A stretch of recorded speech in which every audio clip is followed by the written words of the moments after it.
ओम नमो भगवते वासुदेवाय। ओम नमो भगवते वासुदेवाय। ओम नमो भगवते वासुदेवाय। आप सबका आज के हमारे श्रीमद् भगवत गीता यथारूप के पठन में हार्दिक स्वागत है।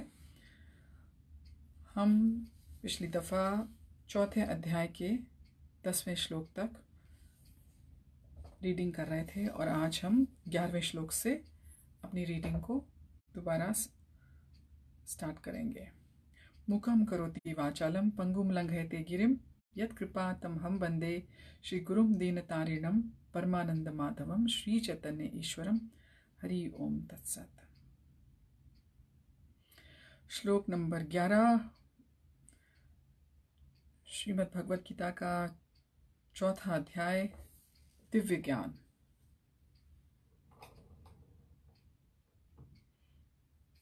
श्रीमद् भगवत गीता यथारूप।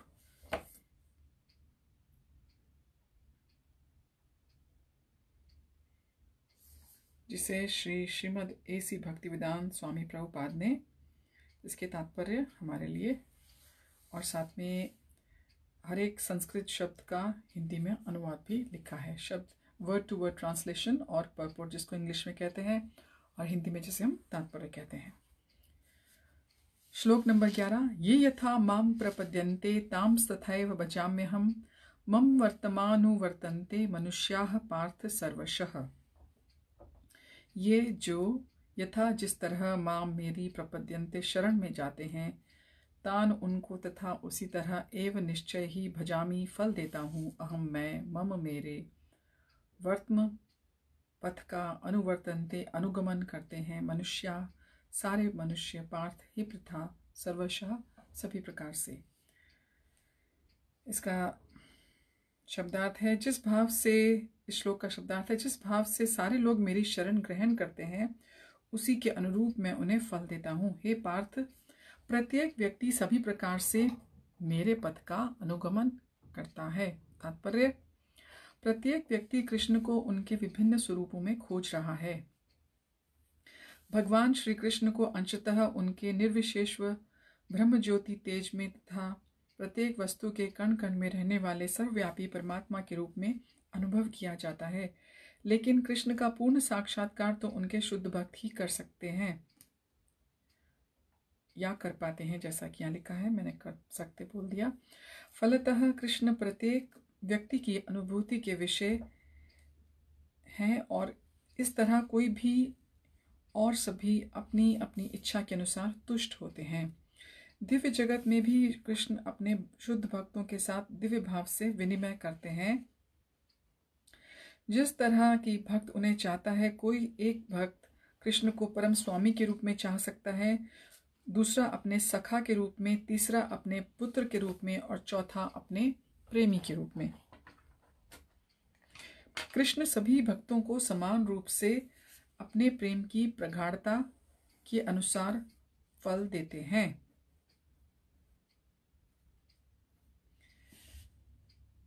भौतिक जगत में भी ऐसी ही विनिमय की अनुभूतियां होती हैं और वे विभिन्न प्रकार के भक्तों के अनुसार भगवान द्वारा समभाव से विनिमय की जाती हैं। शुद्ध भक्त यहाँ पर और दिव्य धाम में भी कृष्ण का सानिध्य यानी कि एसोसिएशन प्राप्त करते हैं और भगवान की साकार सेवा कर सकते हैं।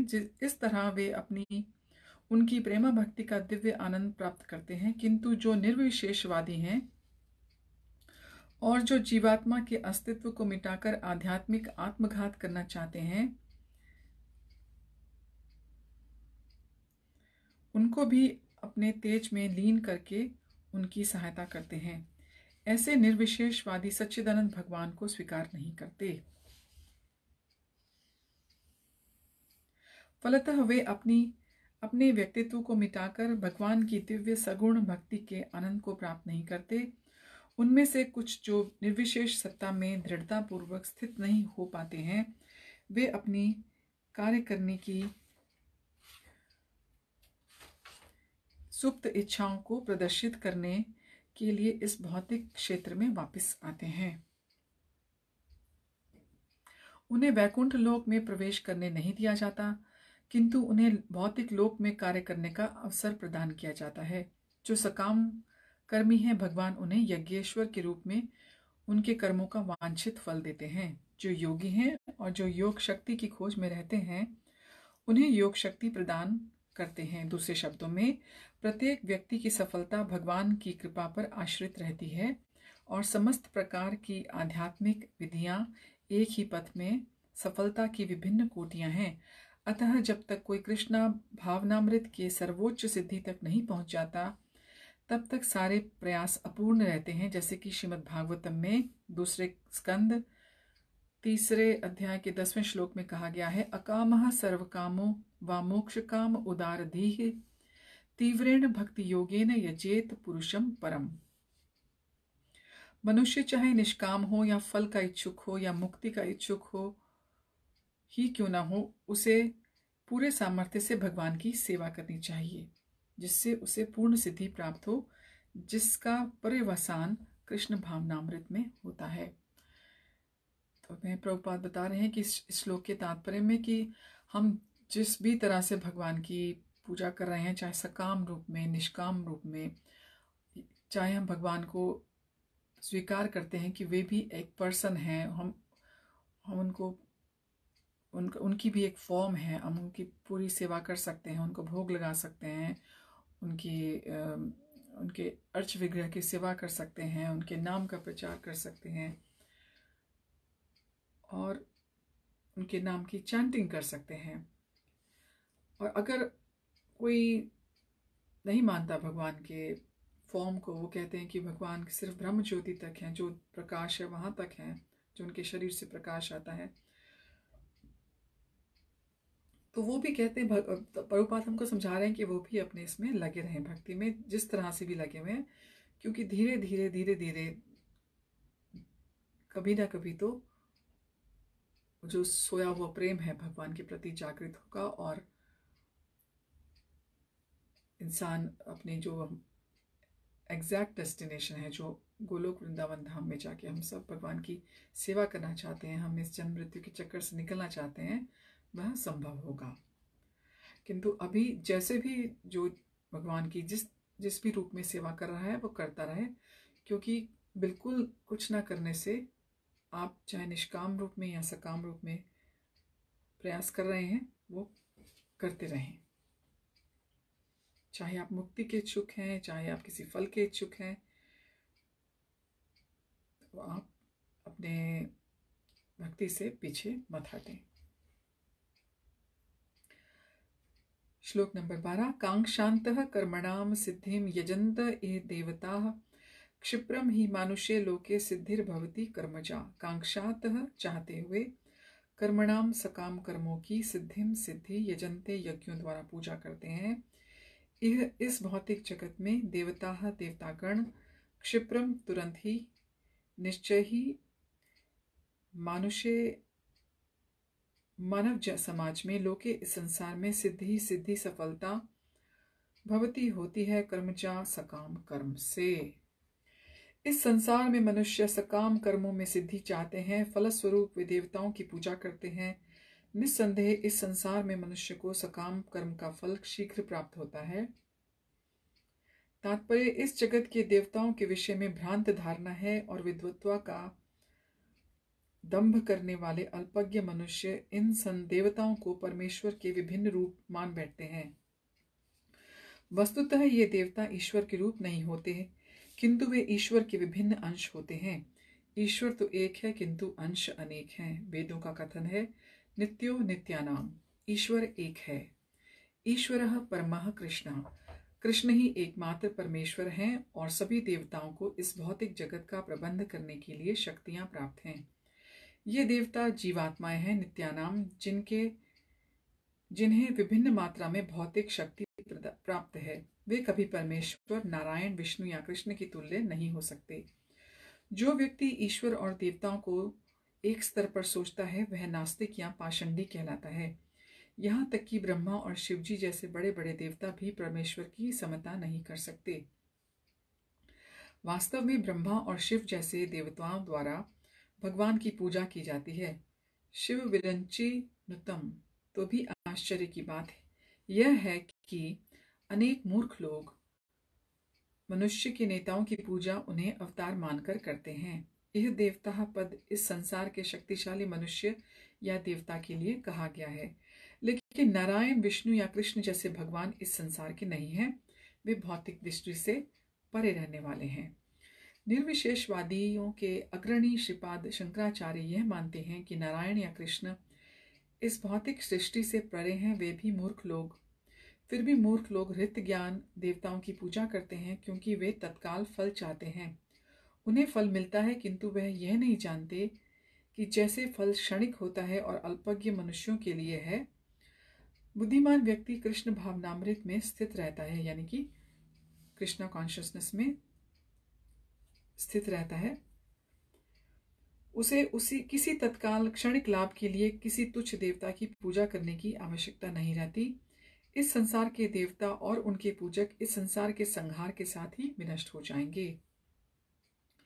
देवताओं के वरदान भी भौतिक और क्षणिक होते हैं। यह भौतिक संसार तथा उसके निवासी, जिनमें देवता और उनके पूजक भी सम्मिलित हैं, विराट सागर में बुलबुलों के समान है।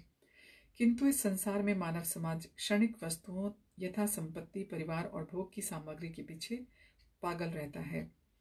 ऐसी क्षणिक वस्तुओं को प्राप्त करने के लिए देवताओं की या मनुष्य समाज के शक्तिशाली व्यक्तियों की पूजा करते हैं। यदि कोई व्यक्ति किसी राजनीतिक नेता की पूजा करके सरकार में मंत्री पद प्राप्त करता है, तो वह सोचता है कि उसने महान वरदान प्राप्त कर लिया है। इसलिए कभी व्यक्ति तथाकथित नेताओं को साष्टांग प्रणाम करते हैं, जिससे वे क्षणिक वरदान प्राप्त कर सकें, और सचमुच उन्हें ऐसी वस्तुएं मिल जाती हैं। जो ऐसे मूर्ख व्यक्ति इस संसार के कष्टों के स्थायी निवारण के लिए कृष्ण भावनामृत में अभिरुचि नहीं दिखाते। वे सभी इंद्रिय भोग के पीछे दीवाने रहते हैं, और थोड़े से इंद्रिय सुख के लिए वे शक्ति प्रदत्त जीवों की पूजा करते हैं, जिनको वो देवता कहते हैं। यह श्लोक इंगित करता है कि विरले लोग ही कृष्ण भावनामृत में रुचि लेते हैं। अधिकांश लोग भौतिक भोग में रुचि लेते हैं। फलस्वरूप वे किसी न किसी शक्तिशाली व्यक्ति की पूजा करते हैं। तो इस जगत में जो भी हैं, चाहे मनुष्य से लेकर देवताओं तक, ब्रह्मा जी तक,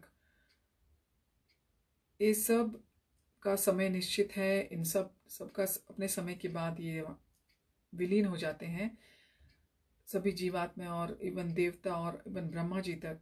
लेकिन जो विष्णु, नारायण और कृष्णा, ये इस लोक के नहीं है। ये स्पिरिचुअल वर्ल्ड के हैं, ये ट्रांसेंडेंटल जगत के हैं, ये इस भौतिक जगत के नहीं हैं। तो इसलिए हमको अपने आप को कृष्णा कॉन्शियसनेस बनाना पड़ेगा, कृष्ण भावनामृत बनाना पड़ेगा, यदि हम चाहते हैं कि हमारा इस संसार से आना जाना छूट सके। और अगर हम चाहते हैं कि हमको झटपट वरदान मिलते रहें देवताओं से, क्योंकि देवता भी भगवान से ही पाकर हमको वरदान देते हैं, तो अगर हम देवताओं से वरदान लेते रहेंगे तो ठीक है, हम वरदान पूरे होंगे, फिर हमको वो चीज़ मिल जाएगी, फिर हम दूसरी की ख्वाहिश करेंगे, फिर तीसरी की, फिर जो इस जन्म में पूरी नहीं होंगी वो अगले जन्म में पूरी होंगी, और अगला जन्म हमारे लास्ट जो शब्द होंगे मुंह से निकलेंगे उन पर डिपेंड करेगा। तो ये चॉइस हमारे पास है। पर जैसे कि इससे पहले श्लोक में कहा गया था कि बिल्कुल कुछ ना करने से भी अच्छा है कि आप अगर भगवान के रूप की नहीं तो भगवान की जो दिव्य प्रकाश की वहाँ तक ही करें। दिव्य प्रकाश में जाकर वहाँ तक जब तक आपके वो टाइम पूरा हो जाएगा, तो फिर आप दोबारा इस जगत में आएंगे। तो हम अगले श्लोक की तरफ अग्रसर होते हैं। श्लोक नंबर 13। चातुर्वर्ण्यं मया सृष्टं गुणकर्म विभागशः तस्य कर्तारमपि मां विद्धये कर्तारं व्ययम्।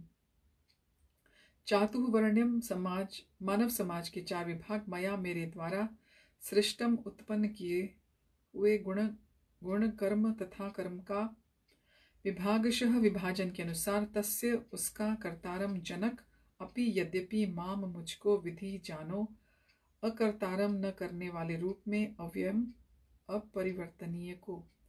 प्रकृति के तीनों गुणों और उनसे संबद्ध कर्म के अनुसार मेरे द्वारा मानव समाज के 4 विभाग रचे गए। यद्यपि मैं इस व्यवस्था का सृष्टा हूँ, किंतु तुम यह जान लो कि मैं इतने पर भी अव्यय करता हूँ, अकर्ता हूँ।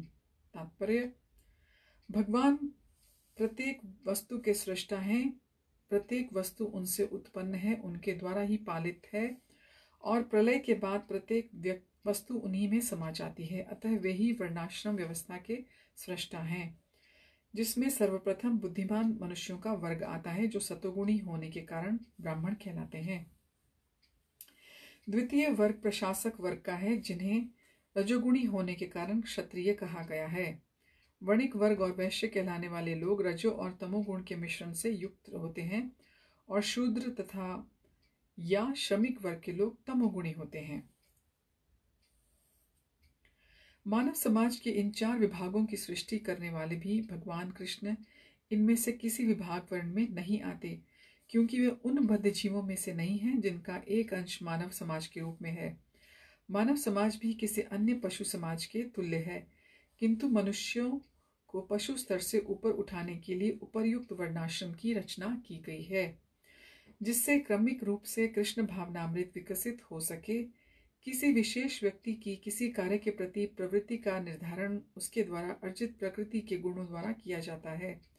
गुणों के अनुसार जीवन के लक्षणों का वर्णन इस ग्रंथ के 18वें अध्याय में किया गया है। किंतु कृष्ण भावना भावित व्यक्ति ब्राह्मण से भी बढ़कर होता है।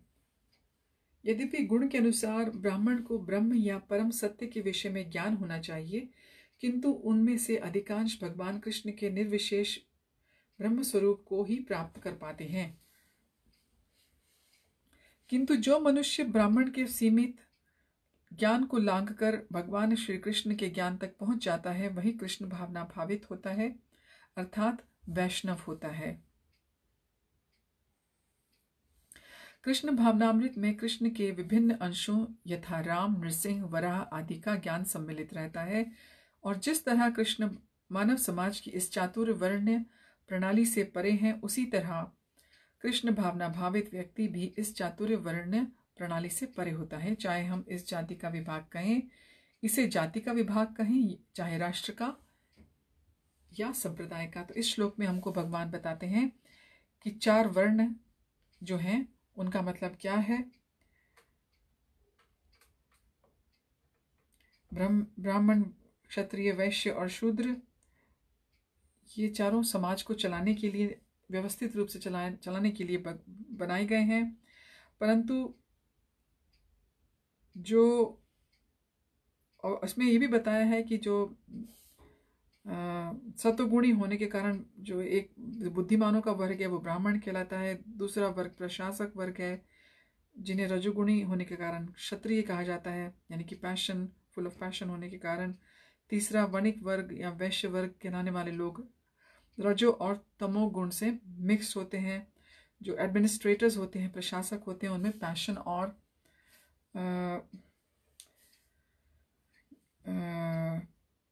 उनमें ज़्यादा पैशन और इग्नोरेंस दोनों मिक्स होते हैं। और उसके बाद जो चौथा वर्ग है जो सर्विस ओरिएंटेड है, उनको शूद्र या तमोगुणी कहा जाता है।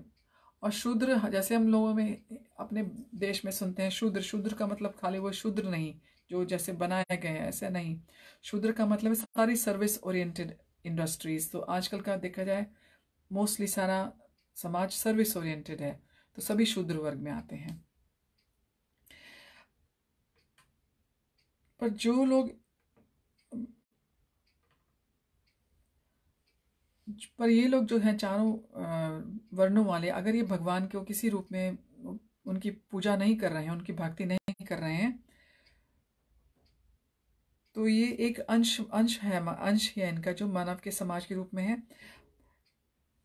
अगर ये गुणों के अनुसार अपनी भक्ति कर रहे हैं और इनका अल्टीमेट गोल है भगवान तक पहुंचना, भगवान के गोलोक वृंदावन धाम तक पहुंचना, कृष्ण लोक तक पहुंचना और बार बार जन्म न लेना, तो ये कृष्णा कॉन्शियस कहलाते हैं, और यानी ये वैष्णव कहलाते हैं। तो वैष्णव की ये डेफिनेशन है कि वह अपने वर्ण के अनुसार अपना जीवन यापन कर रहा है, सब कुछ कर रहा है, अपनी लाइवलीहुड कमा रहा है। अगर परिवार में है तो परिवार को चला रहा है, ब्रह्मचारी है तो ब्रह्मचारी का धर्म कर रहा है, सन्यासी है तो सन्यासी का धर्म कर रहा है, पर अगर वो भगवान से जुड़ा हुआ है, भगवान की भक्ति में लगा है, तो वह वैष्णव कहलाता है। 18वें अध्याय में हमको 18 चैप्टर में गुणों के अनुसार जीवन के लक्षणों का वर्णन होगा।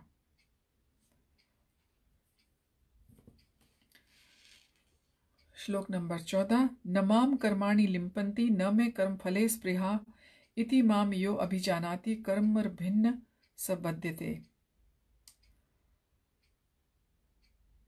न कभी नहीं मां मुझको कर्माणि सभी प्रकार के कर्म लिम्पन्ति प्रभावित हैं, न नहीं मैं मेरी कर्म फले सकाम कर्म में स्पृहा महत्वाकांक्षा इति इस प्रकार माम मुझको यह जो अभिजानाति जानता है कर्म भी ऐसे कर्म के फल से न कभी नहीं सह वह बध्यते बंध पाता है। मुझ पर किसी कर्म फल का प्रभाव नहीं पड़ता, न ही मैं कर्म फल की कामना करता हूँ। जो मेरे संबंध में इस सत्य को जानता है वह भी कर्मों के फल के पाश में नहीं बनता।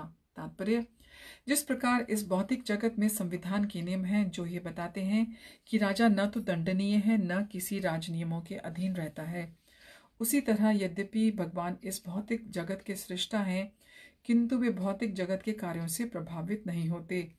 सृष्टि करने पर भी वे इससे पृथक नहीं रहते हैं, जबकि जीवात्माएं भौतिक कार्यकलापों को के सकाम कर्म फलों में बंधी रहती हैं, क्योंकि उनमें प्राकृतिक साधनों पर प्रभुत्व दिखाने की प्रवृत्ति रहती है, जिसको हम कहते हैं इंग्लिश में Lord over the material nature. किसी संस्थान का स्वामी कर्मचारियों के अच्छे बुरे कार्यों के लिए उत्तरदायी नहीं है, कर्मचारी इसके लिए स्वयं उत्तरदायी होते हैं।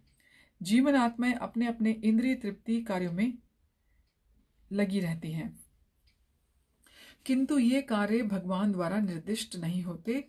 इंद्रिय तृप्ति की उत्तरोत्तर उन्नति के लिए जीवात्माएं इस संसार के कर्म में प्रवृत्त हैं और मृत्यु के बाद स्वर्ग सुख की कामना करती रहती हैं। स्वयं में पूर्ण होने के कारण भगवान को तथाकथित स्वर्ग सुख का कोई आकर्षण नहीं रहता, क्योंकि भगवान आत्माराम है।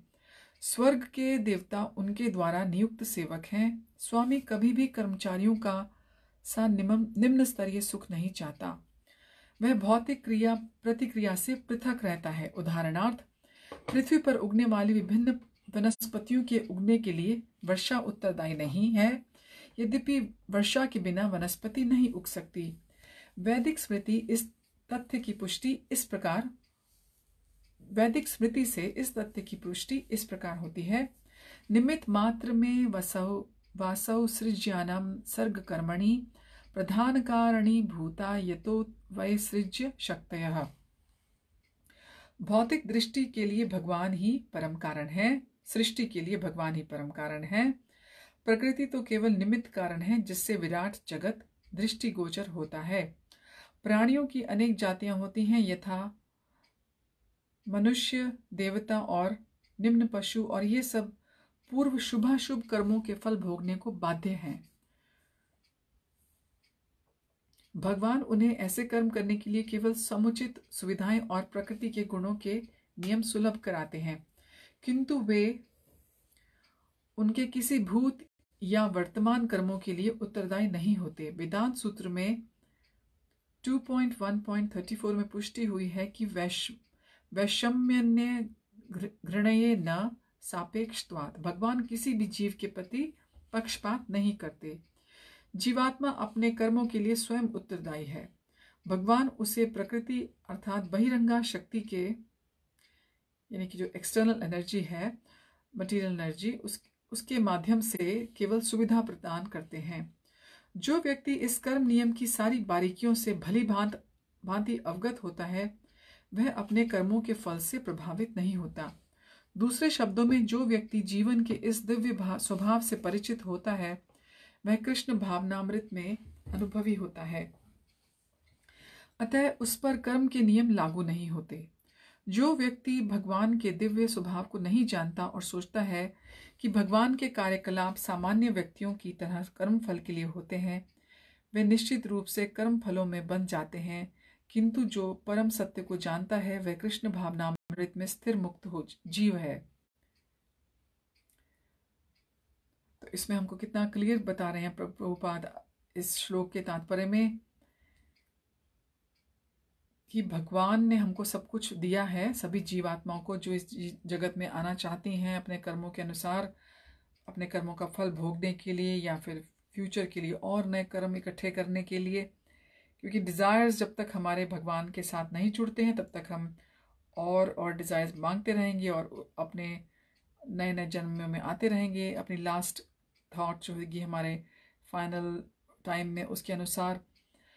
तो भगवान हमको सब कुछ प्रोवाइड करते हैं, सब कुछ देते हैं। भगवान ने ये निर्धारित किया है कि ठीक है, इनको पसंद है यहाँ आना तो ये जीवात्मा यहाँ पर आए, चाहे वो, क्योंकि वो कंडीशन है, वो निकलना नहीं चाहती यहाँ से, चाहे वो देवता हैं, चाहे वो मनुष्य हैं, चाहे वो एनिमल्स हैं। सो एक भगवान की जो एक्सटर्नल एनर्जी है, बहिरंगा शक्ति है, मटेरियल एनर्जी, वो ये सब हमको उसके द्वारा हमको भगवान सब कुछ प्रोवाइड करते हैं और सब कुछ अंडरस्टैंडिंग भी दी है। भगवान ने भगवत गीता दी 5000 ईयर्स पहले आके, और गौरंगा महाप्रभु के रूप में आए, और राधा रानी के मूड में 500 वर्ष पहले। नाम है, पर हम अपने अपने कर्मों के द्वारा जब जब हमारे सुकृतियाँ हमको उस पार्ट तक लेके जाती हैं, हमारा जो जर्नी है वो स्टार्ट नहीं हो पाती भक्ति में। जब शुरू होनी होती है तो वो किसी प्रसाद के रूप में, भगवान के प्रसाद के रूप में, या फिर चैंटिंग के रूप में, माला जपने के रूप में, हरे कृष्णा कृष्णा कृष्णा हरे हरे, हरे राम राम राम हरे हरे, चाहे हम ये मंत्र सुनते हैं फिर उसका जाप करते हैं, वो किसी तरह से भी शुरू हो जाती है। श्लोक नंबर 15। एवं ज्ञात्वा कृतं कर्म पूर्वैरपि मुमुक्षुभिः कुरु कर्मैव तस्मात् त्वं पूर्वतरम कृतम्। एवं इस प्रकार ज्ञात्वा भलीभांति जानकर कृतम किया गया कर्म पूर्ववर्ती अपि निस्संदेह मुमुक्षुभिः मोक्ष प्राप्त व्यक्तियों द्वारा कुरु करो कर्म स्वधर्म नियत कार्य एव निश्चय ही तस्मात् अतएव तुम पूर्ववर्तियों द्वारा पूर्वतरम प्राचीन काल में कृतम संपन्न किया गया। प्राचीन काल में समस्त मुक्त आत्माओं ने मेरी दिव्य प्रकृति को जानकर ही कर्म किया, अतः तुम्हें चाहिए कि उनके पद चिन्हों का अनुसरण करते हुए अपने कर्तव्य का पालन करो। तात्पर्य, मनुष्य की 2 श्रेणियां हैं, कुछ के मनों में दूषित विचार भरे रहते हैं और कुछ भौतिक दृष्टि से स्वतंत्र होते हैं। कृष्ण भावनामृत इन दोनों श्रेणियों के व्यक्तियों के लिए समान रूप से लाभप्रद है। जिनके मनों में दूषित विचार भरे हैं उन्हें चाहिए कि भक्ति के अनुष्ठानों का पालन करते हुए क्रमिक शुद्धिकरण के लिए कृष्ण भावनामृत को ग्रहण करें, और जिनके मन पहले ही ऐसी अशुद्धियों से स्वच्छ हो चुके हैं वे उसी कृष्ण भावनामृत में अग्रसर होते रहें, जिससे अन्य लोग उनके आदर्श कार्यों का अनुसरण कर सकें और लाभ उठा सकें। मूर्ख व्यक्ति या कृष्ण भावनामृत में नवदीक्षित प्रायः कृष्ण भावनामृत का पूरा ज्ञान प्राप्त किए बिना कार्य से विरत होना चाहते हैं, किंतु भगवान ने युद्ध क्षेत्र के कार्य से विमुख होने की अर्जुन की इच्छा का समर्थन नहीं किया। आवश्यकता इस बात की है कि यह जानना तय है कि किस तरह कर्म किया जाए। कृष्ण भावनामृत के कार्यों से विमुख होकर एकांत में बैठकर कृष्ण भावनामृत का प्रदर्शन करना कृष्ण के लिए कार्यरत होने की अपेक्षा कम महत्वपूर्ण है। यहाँ तक अर्जुन को सलाह दी जा रही है कि वह भगवान के अन्य पूर्व शिष्यों यथा सूर्यदेव विवस्वान के पद चिन्हों का अनुसरण करते हुए कृष्ण भावनामृत में कार्य करे, अतः वे उसे सूर्यदेव के कार्यों को संपन्न करने के लिए आदेश देते हैं, जिसे सूर्यदेव ने उनसे लाखों वर्ष पूर्व सीखा था। यहाँ तक भगवान कृष्ण के ऐसे सारे शिष्यों का उल्लेख पूर्ववर्ती मुक्त पुरुषों के रूप में हुआ है जो कृष्ण द्वारा नियत कर्मों को संपन्न करने में लगे हुए थे। तो इस श्लोक में भगवान हमको क्लियरली बताते हैं, प्रभुपाद हमको एक्सप्लेन करें तात्पर्य में, कि मनुष्यों की 2 श्रेणियां हैं। एक श्रेणी है जिनके मन में बुरे विचार, दूषित विचार, बैड थॉट्स रहते हैं, और दूसरे वो हैं जो भौतिक दृष्टि से स्वतंत्र होते हैं। दूसरे हैं जिनके विचार ऐसे नहीं हैं कि सिर्फ इस लोक से कनेक्टेड हैं, वो इंडिपेंडेंट होते हैं इस लोक से, यानी कि उनका मन है कि किस तरह से हम भगवान को प्रसन्न करें, क्योंकि उनको समझ आ गया है कि हमारा लक्ष्य क्या है। हमारा लक्ष्य बार बार जन्म लेना नहीं है, हमारा लक्ष्य उन तक जाना है। और दूसरे वो हैं जो अपने थॉट्स के अनुसार, डिज़ायर्स के अनुसार इस संसार में बार बार आना चाहते हैं, वो यहीं पर बहुत खुश हैं।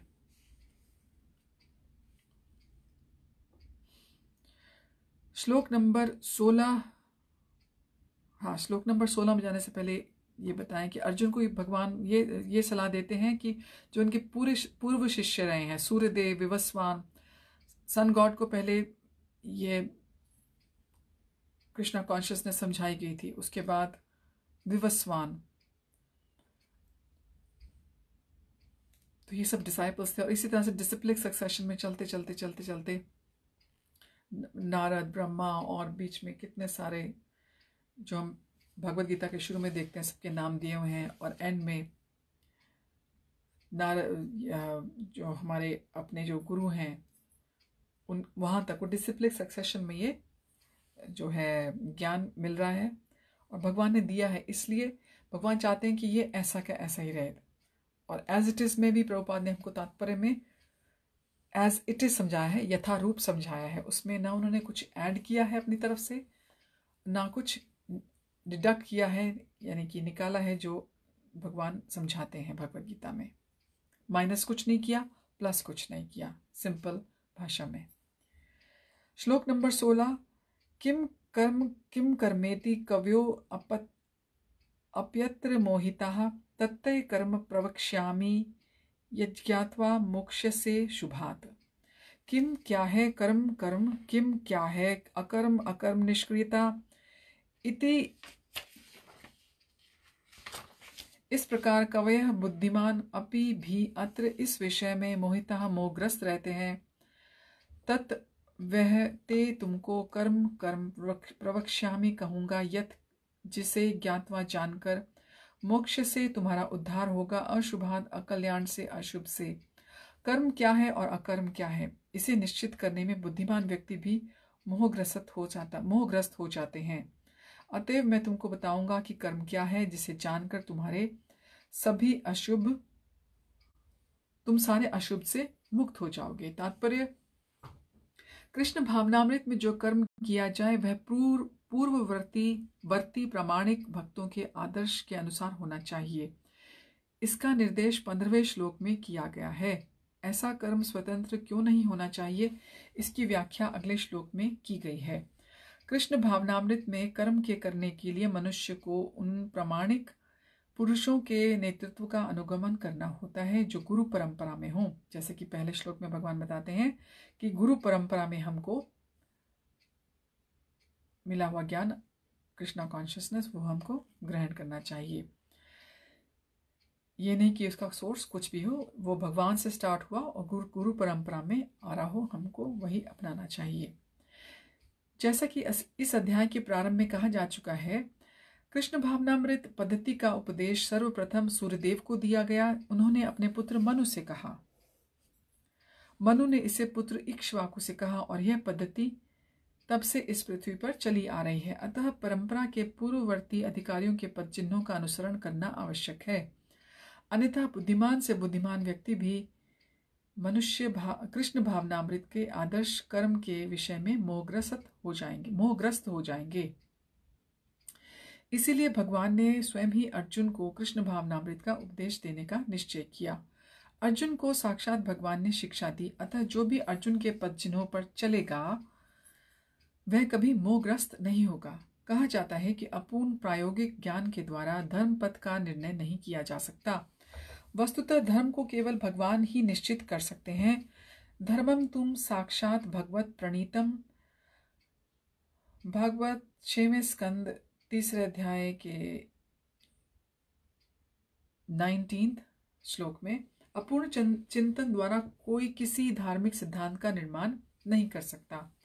मनुष्य को चाहिए कि ब्रह्मा, शिव, नारद, मनु, चारों कुमार, कपिल, प्रहलाद, भीष्म, शुकदेव, गोस्वामी, यमराज, जनक और बलि महाराज जैसे महान अधिकारियों के पदचिन्हों का अनुसरण करे। सो ये सब महाजन हैं, जिन्होंने भक्ति शास्त्री पढ़ी है उनको मालूम है कि ये सब महाजन हैं। 12 महाजन जिनको बोलते हैं, 12,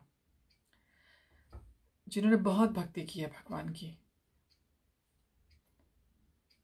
और इटर्नली स्पिरिचुअल वर्ल्ड में भी वो भगवान की अभी भी सहायता कर रहे हैं। हम दोबारा से इनके नाम दोहराते हैं। ब्रह्मा, शिवा, नारद, मनु, चारों कुमार, कपिल, प्रहलाद, भीष्म, शुकदेव, यमराज, जनक और बलि महाराज। चारों कुमार जैसे कि आपको मालूम है, बाकी सबको आप शायद जानते ही हैं, पर चारों कुमार अगर किसी को नहीं मालूम, चारों कुमार वो थे जो ब्रह्मा जी के पुत्र थे। उन्होंने मना किया कि हम इस विश्व को आगे चलाने में आपकी मदद नहीं करेंगे और उन्होंने भगवान से प्रार्थना की कि वे हमेशा छोटे बाल्यावस्था में ही रहें और उन्होंने अंततः पा लिया था कि भक्ति मार्ग क्या है। तो ये सब भगवान के अनन्य भक्त हैं।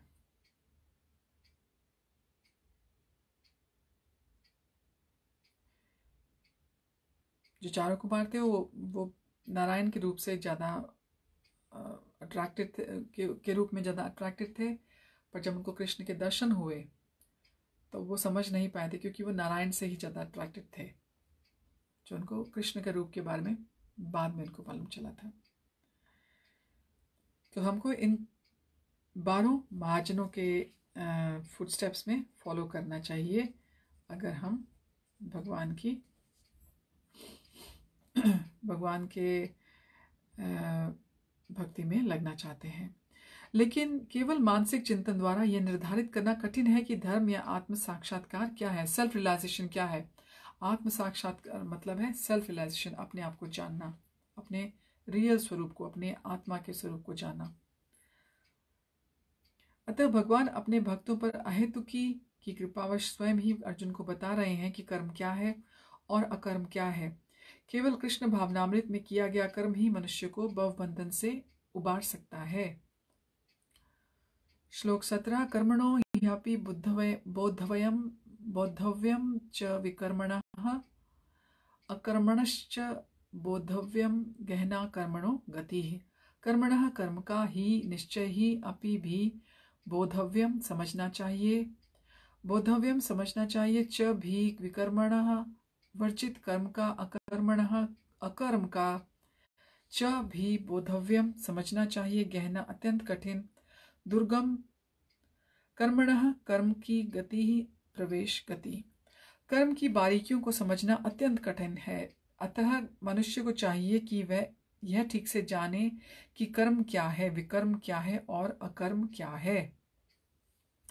तात्पर्य, यदि कोई सचमुच ही भव बंधन से मुक्ति चाहता है तो उसे कर्म, अकर्म और विकर्म के अंतर को समझना होगा।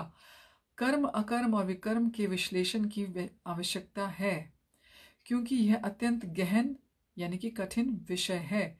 कृष्ण भावनामृत को तथा गुणों के अनुसार कर्म को समझने के लिए परमेश्वर के साथ अपने संबंध को जानना होगा। दूसरे शब्दों में, जिसने यह भली भांति समझ लिया है वह जानना चाहता है कि जीवात्मा भगवान का नित्य दास है और फलस्वरूप उसे कृष्ण भावनामृत में कार्य करना है। संपूर्ण भगवत गीता का यही लक्ष्य है। इस भावनामृत के विरुद्ध सारे निष्कर्ष और परिणाम विकर्म और निषिद्ध कर्म हैं। इसे समझने के लिए मनुष्य को कृष्ण भावनामृत के अधिकारियों की संगति करनी होगी और उनसे रहस्य को समझना होगा। यह साक्षात भगवान से समझने के समान है, अन्यथा बुद्धिमान से बुद्धिमान मनुष्य भी मोहग्रस्त हो जाएगा। तो हमको समझना कैसे पड़ेगा इस कृष्णा कॉन्शियसनेस को? जो सेल्फ रियलाइज हो चुके हैं उनके साथ एसोसिएशन करके, उनके साथ संगति करके, क्योंकि हम सब जानते हैं जैसा संग वैसा रंग। तो हम जो सीखना चाहते हैं उसके अनुसार हम क्लासेस ज्वाइन करते हैं इस जीवन में। तो अगर हम भगवान के क्या बोलते हैं, इस संदेश को ठीक से समझना चाहते हैं तो हमको भी एसोसिएशन चाहिए होगी भक्तों की। श्लोक नंबर 18। कर्मण्य कर्म यह पश्येद कर्मणि च कर्म यह स बुद्धिमान मनुष्येषु स युक्तः कृत्सन्न कर्मकृत। कर्मणि कर्म से, अकर्म अकर्म यह जो पश्येत देखता है, अकर्मणि अकर्म में, च भी कर्म सकाम कर्म यह सो जो, सह वह बुद्धिमान बुद्धिमान है, मनुष्येषु मानव समाज में, सह वह युक्तः दिव्य स्थिति को प्राप्त, कृत्सन्न कर्मकृत सारे कर्मों में लगा रहकर भी। इसका ट्रांसलेशन है, जो मनुष्य कर्म में अकर्म और कर्म अकर्म में कर्म देखता है वह सभी मनुष्यों में बुद्धिमान है और सब प्रकार के कर्मों में प्रवृत्त रहकर भी दिव्य स्थिति में रहता है। तात्पर्य, कृष्ण भावनामृत में कार्य करने वाला व्यक्ति स्वभावतः कर्म बंधन से मुक्त होता है। उसके सारे कर्म कृष्ण के लिए होते हैं, अतः कर्म के फल से उसे कोई लाभ या हानि नहीं होती। फलस्वरूप वह मानव समाज में बुद्धिमान होता है। यद्यपि वह कृष्ण के लिए सभी तरह के कर्मों में लगा रहता है। अकर्म का अर्थ है कर्म के फल के बिना। निर्विशेषवादी इस भय के से सारे कर्म करना बंद कर देता है कि कर्म फल उसे आत्म साक्षात्कार के मार्ग में बाधक ना हो। किंतु सगुणवादी अपनी इस स्थिति से भली भांति परिचित रहता है कि वह भगवान का नित्य दास है, अतः वह अपने आप को कृष्ण भावनामृत के कार्यों में तत्पर रखता है। चूंकि सारे कर्म कृष्ण के लिए किए जाते हैं, अतः इस सेवा के करने में उसे दिव्य सुख प्राप्त होता है। जो इस विधि में लगे रहते हैं वे व्यक्तिगत इंद्रिय तृप्ति के इच्छा से रहित रहते हैं। कृष्ण के प्रति उसका नित्य दास्य भाव ही उसे सभी प्रकार के कर्म फल से मुक्त करता है। तो अगर हम जो निर्विशेषवादी हैं वो बिल्कुल कर्म करना बंद कर देते हैं कि हमको कुछ गुड और बैड कोई कर्मा ना लगे, और वो सोचते हैं कि हमको सेल्फ रियलाइजेशन इसी से हो जाएगा। और जो सगुणवादी हैं उसको मालूम है कि वह भगवान का इटर्नल सर्वेंट है, चाहे वो यहाँ पर है चाहे जब वो भगवान के धाम में चल जाएगा वहाँ पर भी उसने ही करना है। तो कर्म के बगैर तो हम रह ही नहीं सकते। हम सब जानते हैं जब हम कुछ भी नहीं कर रहे होते तब भी हमारा माइंड कुछ ना कुछ सोच रहा होता है, मन कोई ना कोई प्लानिंग कर रहा होता है, कुछ आज का, कल का, परसों का, कुछ ना कुछ चलता रहता है। तो हम कर्म के बगैर तो रह ही नहीं सकते। तो जो बुद्धिमान व्यक्ति है वो उसको समझ आ गई है कर्म और अकर्म में दोनों कर्म है, ये नहीं है कि जो अकर्म है उसमें कोई कर्म नहीं है। श्लोक नंबर 19। यस्य सर्वे समारंभाः काम संकल्प वर्जिताः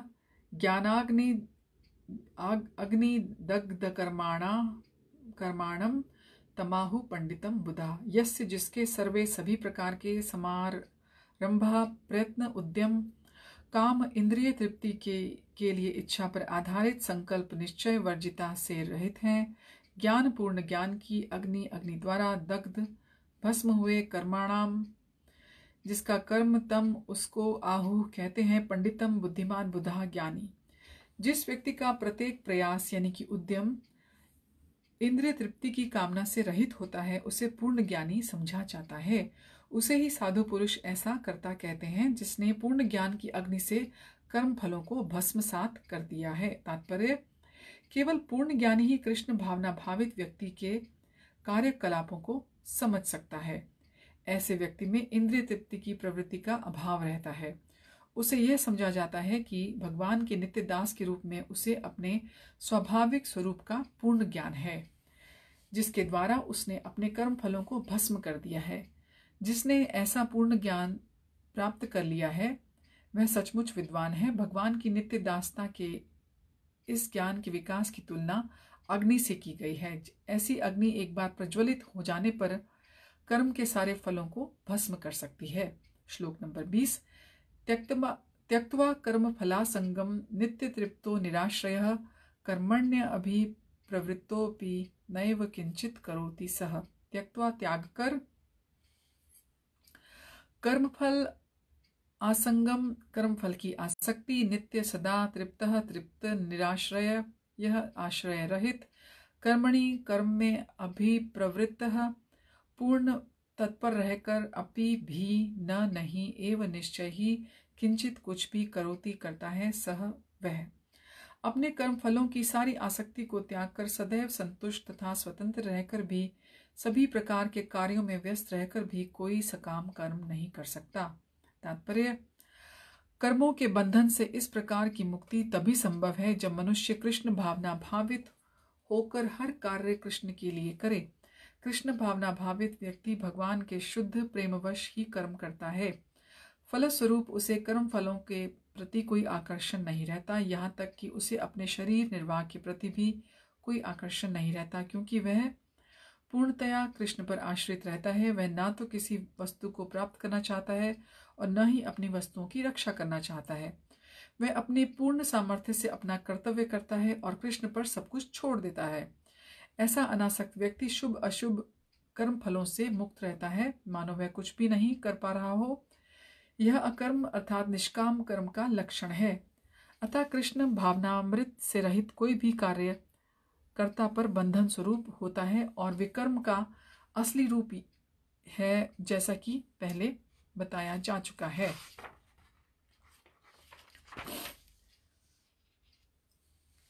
कर्मों के बंधन से हम कैसे मुक्त हो सकते हैं, वह इस श्लोक में बताया गया है कि वो हम तभी मुक्त होंगे जब हम जो सारे कर्म है अपने वो कृष्ण के लिए ही करें, कृष्णा कॉन्शियसनेस में ही होके करें। और अगर अपने अपने डिजायर्स और सब कुछ हमारे अपने पर्सनल एंजॉयमेंट के लिए हैं, अपनी पर्सनल इंद्रिय तृप्ति के लिए हैं, अपने सेंसेस के लिए हैं, तो फिर तो हम बंधन में बंधे ही रहेंगे, बद्धजीवी रहेंगे, कंडीशन सोल्स बने रहेंगे। लेकिन अगर हम अपने सारे डिजायर्स और अपने आप को सरेंडर कर सकें भगवान को, और ऐसे हमारे कर्म हो कि मान लो हम कुछ भी नहीं कर रहे हैं, क्योंकि हमको अंदर से मालूम हो कि ये सब भगवान के लिए ही हैं, क्योंकि पूरे सरेंडर्ड हैं उन पे पूरी तरह से आश्रित हैं, तो ऐसे कर्म विकर्म कहलाएंगे। अगर कोई अच्छा बुरा मांगने के लिए हम कर रहे हैं तो वो कर्म है कि हमको रिजल्ट चाहिए, हम इसके लिए कर रहे हैं। और अकर्म ऐसे कर्म कि हम जो कुछ किसी के लिए बुरा नहीं कर रहे हैं, हाँ, पर हम कर रहे हैं, पर हम ना अच्छा है ना बुरा है, उसमें भी हम फंसे हुए हैं। कर्म अकर्म विकर्म ये है, इसका मतलब ये है जो कर्म होते हैं उसका हमको फल मिलता है, अकर्म है उसका हमको कोई फल नहीं मिलता, आपको इसमें कुछ बुरा नहीं कर रहे हो आप। और इससे पहले वाले श्लोक में मैंने गलत बोल दिया, मैंने उसका बिल्कुल हिंदी की तरह से अनुवाद कर दिया। एक्चुअली भगवान पे हमको कर्म और अकर्म समझा रहे थे।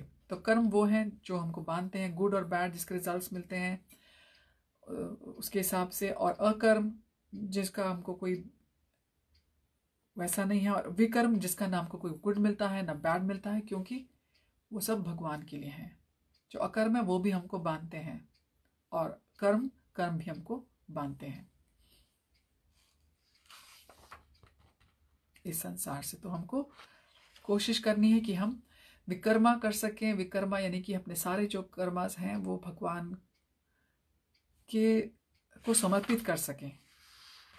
यानी कि जब आप खाना बना रहे हो तो उसको पहले भोग लगाओ, फिर उसको ग्रहण करो तो प्रसाद कहलाएगा, क्योंकि आपने बना के सिर्फ अपने एंजॉयमेंट के लिए स्ट्रेट अवे नहीं खाया, तुलसी पत्र डाल के उसको भगवान को ऑफर किया, फिर आपने ग्रहण किया तो वो प्रसाद बन गया। तो वो आपको कर्मा के वो बंधन में नहीं बांधेगा।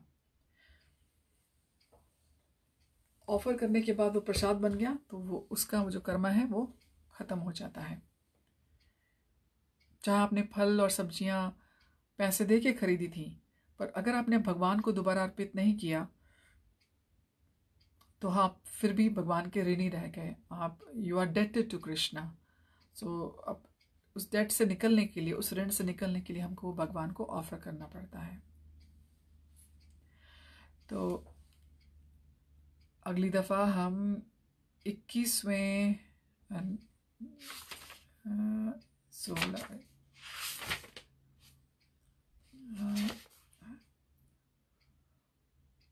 श्लोक नंबर 21 से दोबारा अपनी रीडिंग को कंटिन्यू करेंगे। आपका हम सबके हमारे साथ जुड़ने के लिए बहुत बहुत धन्यवाद।